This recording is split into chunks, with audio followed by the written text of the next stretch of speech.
Hi, in this problem, we're going to integrate 2x times 5 to the x. And there's a few ways of doing this problem. You can use something called tabular integration, or you can use integration by parts.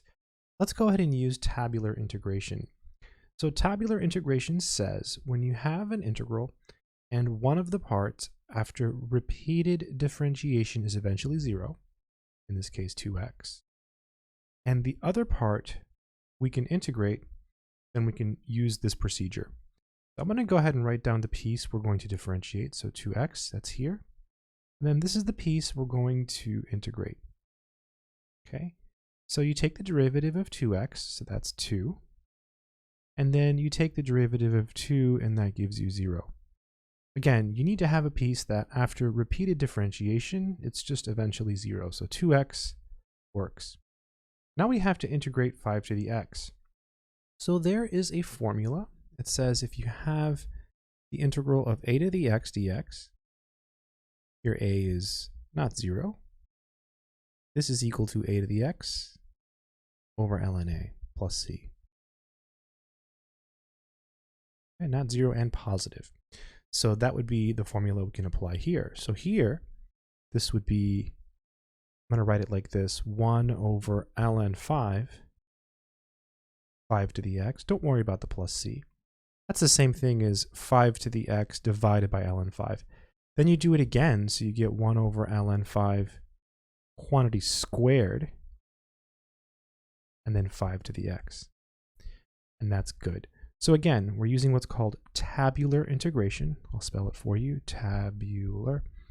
And this is just basically a shortcut to integration by parts.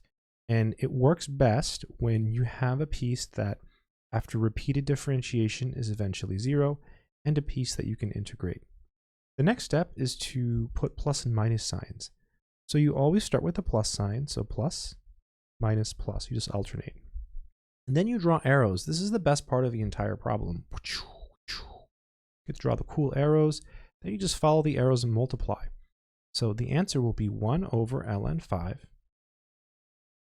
And I'm going to put the 5 to the x first. 5 to the x times 2x. Although maybe I should put the 2x first. It just looks a little bit better. So 2x times 5 to the x. And then minus, we have 2 over ln 5 quantity squared.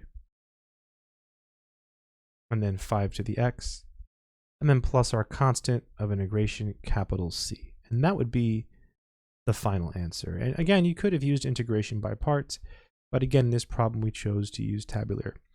One more time, recap. Tabular, you can use this whenever one of the pieces after repeated differentiation is eventually 0, and then the other piece, you just keep integrating it. You can get tabular to work like a modified version, when it's not eventually 0, but it's not really worth it in my opinion. Usually you use tabular when eventually you get 0. That's the general idea here. I hope this video has been helpful. Good luck.